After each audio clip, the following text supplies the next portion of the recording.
Anybody here ever had a near-death experience? Sometimes I get somebody raises their hand. You know somebody who has had a near-death experience? There are tens of thousands, they call them NDEs, acronym is NDE, near-death experience. There are tens of thousands of documented cases of near-death experiences.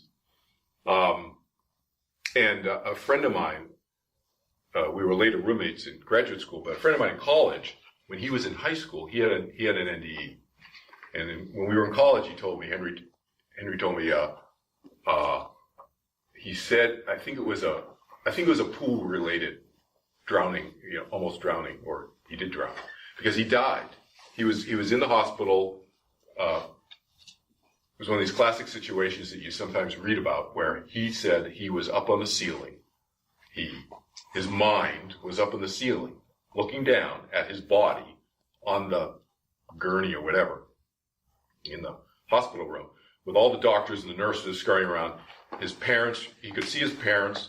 I don't know if they were inside or outside the room, but he could see them because he's up looking. He could see everything. And they're freaking out, of course. And he could see he pronounced him dead. And then some minutes later, he went back into his body. He told everybody what conversations they were having, who was saying what to whom, the whole thing, the whole 9 yards. So there's tens of thousands of these documented cases, and how do you explain that?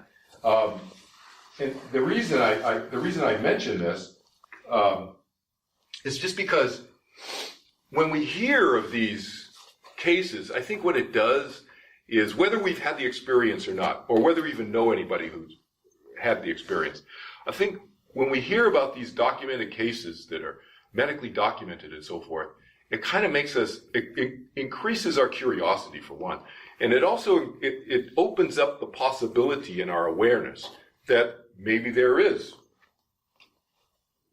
this possibility that the mind continues after the body dies. When you hear stories like that.